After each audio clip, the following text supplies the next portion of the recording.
In 1980, long after the applause had faded and the stadium lights had gone dark, paramedics arrived at Don Henley's home.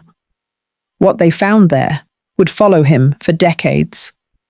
At that moment, Henley was not simply another musician trying to survive fame. He was one of the voices behind the Eagles, the band that had helped define an entire era of American rock. To millions, he represented polished harmonies, unforgettable lyrics, and songs that seemed to belong to every highway, every radio, every lonely night in America. But fame has a strange habit of hiding the truth in plain sight. Behind the smooth sound of the Eagles was a story filled with ambition, pressure, broken friendships, legal battles, and one dark incident that would return to haunt Henley more than 40 years later. To understand how that night happened and why it still matters, you have to go back to the beginning, before the scandals, before the courtroom questions, before Hotel California became immortal. Don Henley grew up in Texas, far away from the world of private jets, sold-out arenas, and record company wars. Music was not just a hobby for him, it became a kind of escape. In high school, he followed it seriously, and after graduating in 1965, he continued on to university. But life interrupted him early. His father was gravely ill with cardiovascular disease, and Henley eventually dropped out so he could spend more time with him. During that painful period, music gave him somewhere to put his grief. He joined his first group, the Four Speeds, alongside Richard Bowden, a friend from his younger years. Bowden's father had been putting together a Dixieland jazz band, and Henley became part of it almost by chance. The group changed names, tried different sounds, and eventually became known as Felicity. They even released early material, including a song written by Henley himself. Then came the first real turn of fate. The young Texas musicians crossed paths with Kenny Rogers, already an established country star. Rogers saw potential in them. He helped the group, now renamed Shiloh, sign with Amos Records. But that opportunity came with a price. They had to leave Texas and move to Los Angeles. For young men chasing music, Los Angeles sounded like a dream. In reality, it could have swallowed them whole. In those first months, they might have ended up with nowhere to live if Rogers had not allowed them to stay with him. But even before success arrived, tension was already growing. Henley and Bowden began clashing over leadership, direction, and the future of the band. By 1971, Shiloh had fallen apart. Henley was now in Los Angeles with no band, but he was exactly where destiny needed him to be. Because soon, he would meet Glenn Frey, and together, they would help create one of the biggest bands in music history. Los Angeles did not give Don Henley instant success. It gave him something far more dangerous: opportunity. After Shiloh collapsed, Henley was still trying to find his place in a city crowded with ambitious musicians, half-finished dreams, and record labels that could make a man famous or forget him completely. But through Amos Records, he began moving in the same circles as another young artist with a sharp eye for success: Glenn Frey. Frey had also come to Los Angeles with hunger in his bones. Like Henley, he wanted more than small clubs and polite applause. The two men met at the right moment, and soon their friendship became one of the most important partnerships in American rock. Their real breakthrough came through Linda Ronstadt. In 1971, Henley and Frey joined Ronstadt's backup band for her tour. It could have been just another job, another stepping stone in the long struggle for recognition. But on that stage, something extraordinary happened. Henley and Frey realized they were not the only musicians in the band with rare chemistry. Alongside them were Bernie Leadon and Randy Meisner, two players whose sound fitted naturally into what Henley and Frey were beginning to imagine. The four men looked at one another and saw a future. They decided to leave the backup role behind and form their own group. That group became the Eagles. From the beginning, the Eagles did not feel like a band still searching for an identity. They sounded complete. In 1972, they released their debut album after signing with Asylum Records, and the response was immediate. Their country rock style felt smooth, warm, and unmistakably American. The songs were easy to listen to, but beneath the surface there was discipline, intelligence, and ambition. Henley was not only a drummer, he was becoming one of the band's central creative forces, and with Glenn Frey, he began building a songwriting partnership that would shape the Eagles' legacy. The two men understood melody, mood, and story. They knew how to make a song feel simple while carrying something deeper underneath. For a while, the formula worked beautifully, but success does not keep people united forever. As the Eagles grew bigger, Henley and Frey wanted the music to evolve. They were no longer satisfied with staying in the safer world of country rock. By the time the band began moving toward a harder rock sound for their third album, On the Border, not everyone was pleased. Bernie Leadon, in particular, became unhappy with the direction of the group and frustrated by what he felt was a lack of input. For a time, he kept that frustration quiet. Then, in 1975, during a meeting about the band's future sound, the tension finally broke. While Frey explained his vision with excitement, Leadon snapped. He told Frey to chill out and dumped a drink over his head.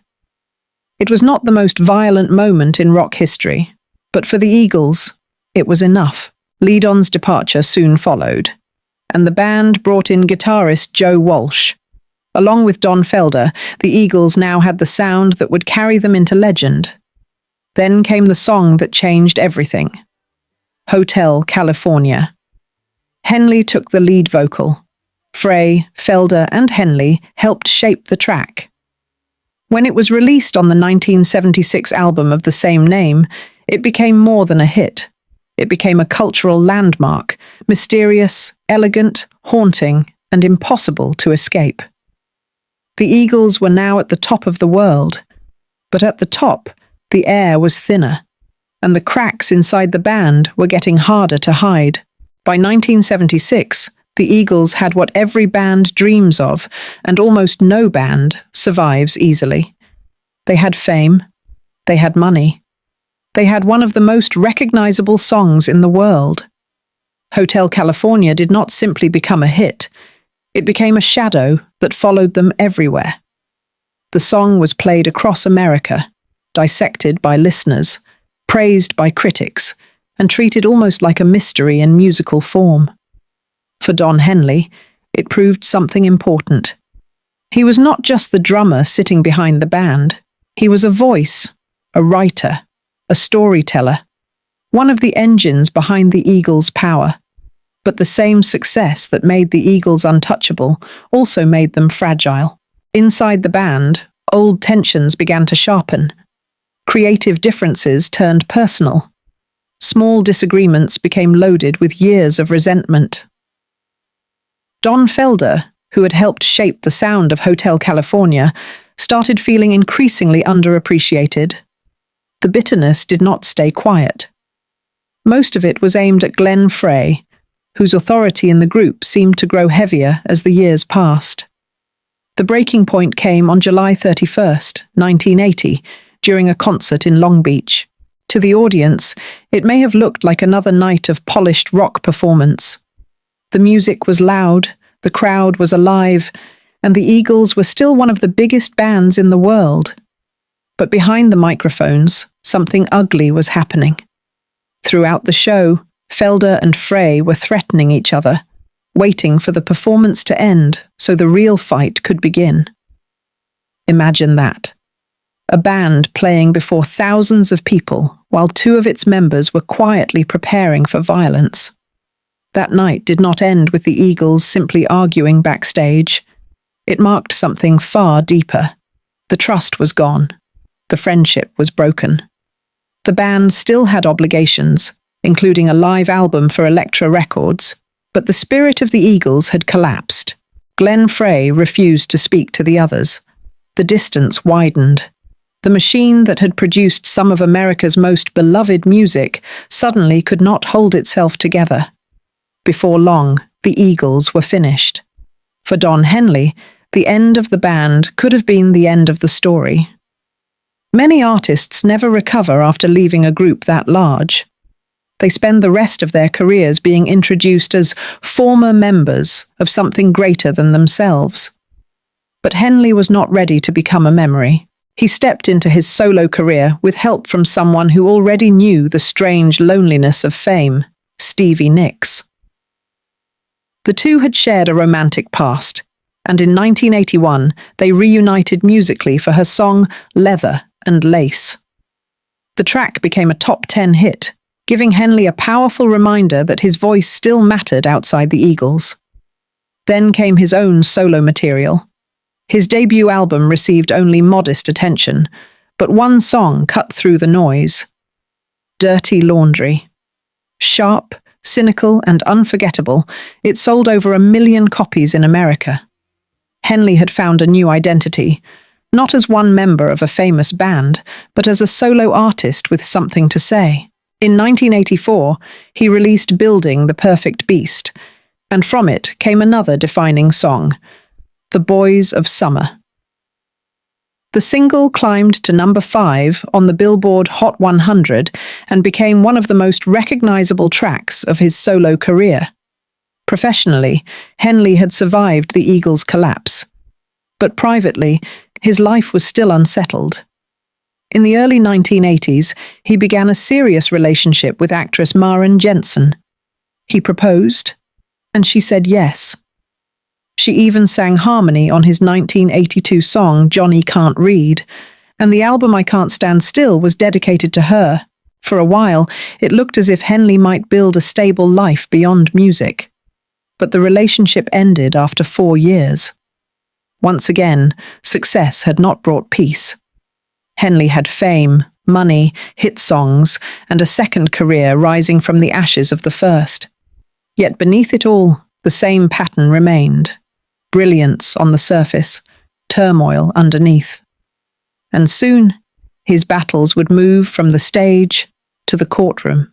By the early 1990s, Don Henley had already lived more than one career. He had been part of one of the biggest bands in American music. He had survived the collapse of that band. He had built a solo career strong enough to prove he was not merely a voice from the Eagles' past. But Henley's next battle was not about writing a better song or selling another album.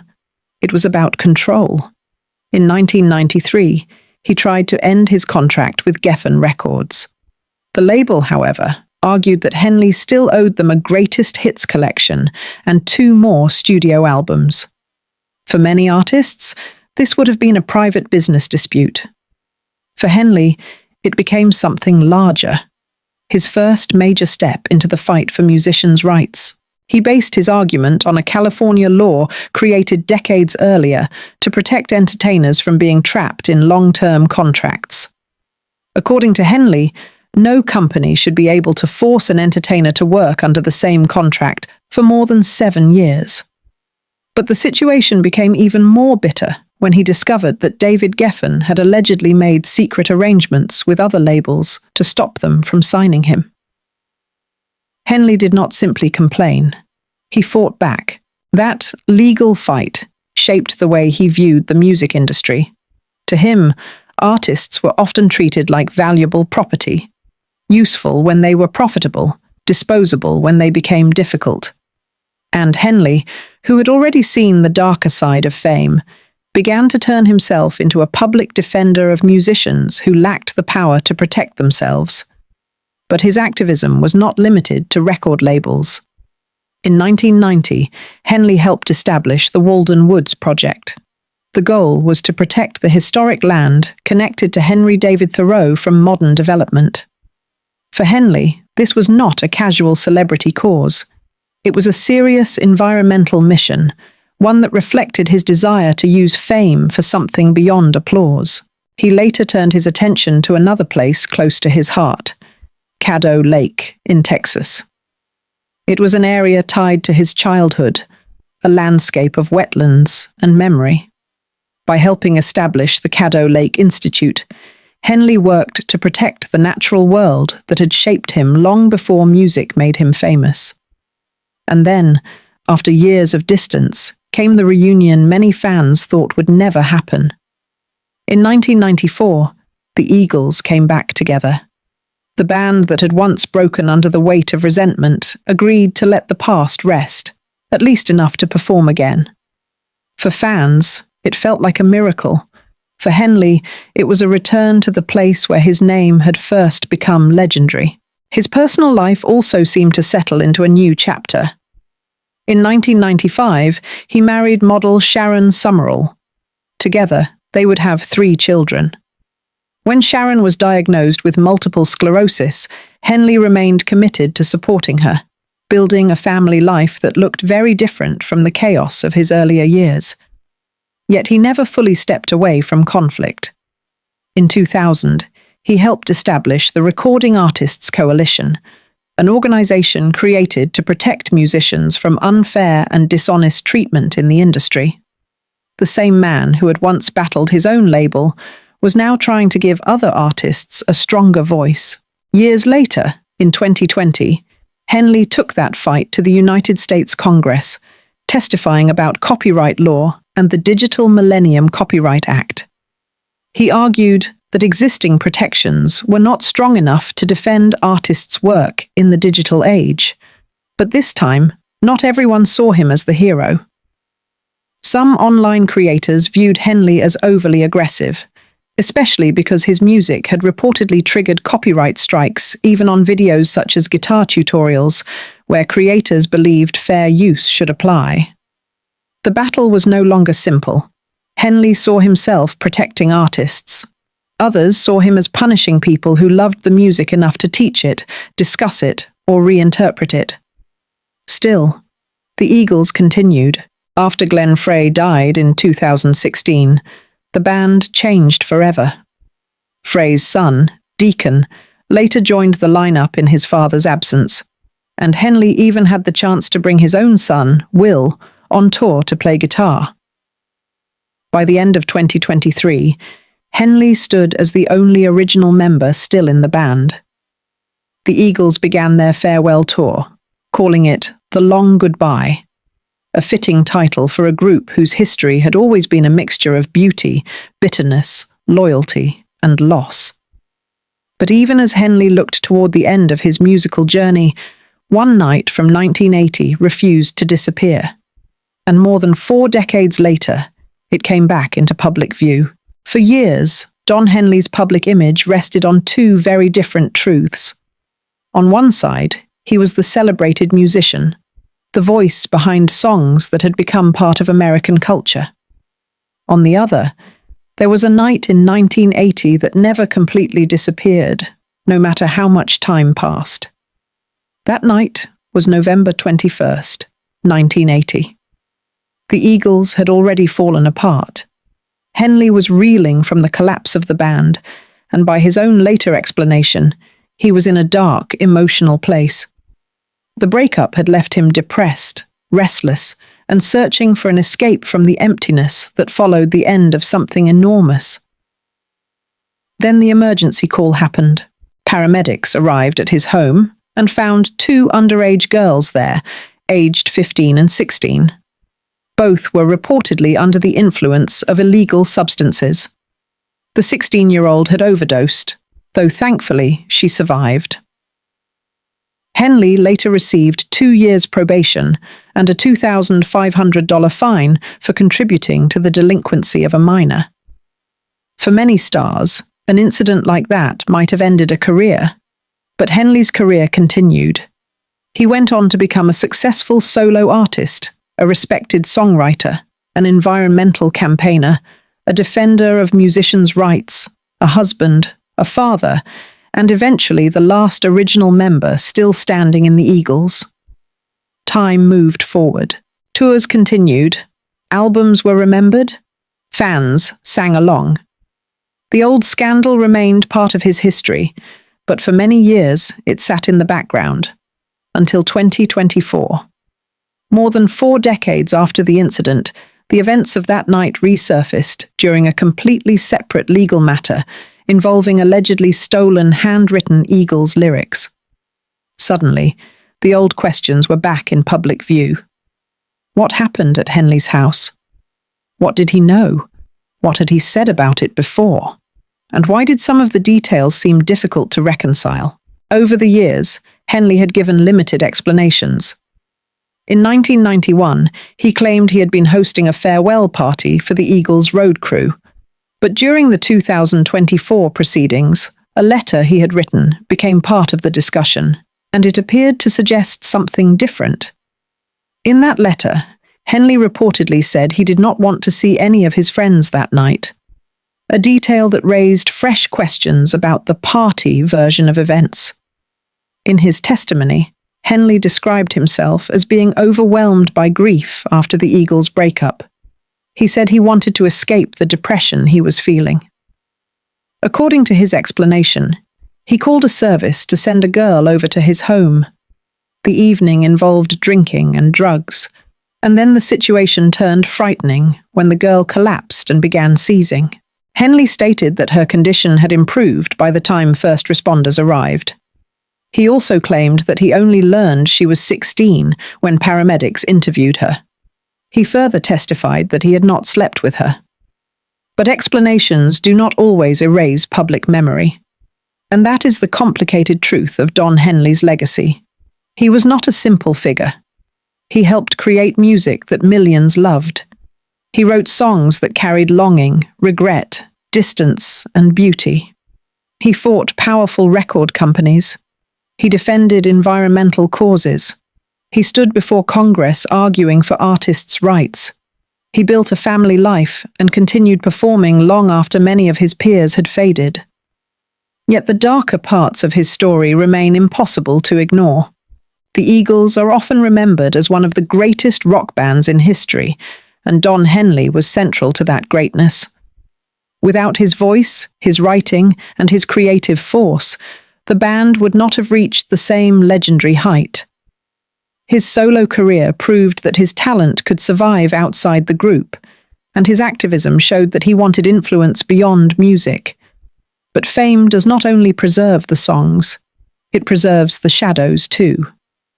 And for Don Henley, the night of November 21st, 1980, became one shadow that no farewell tour, no standing ovation, and no classic record could fully leave behind.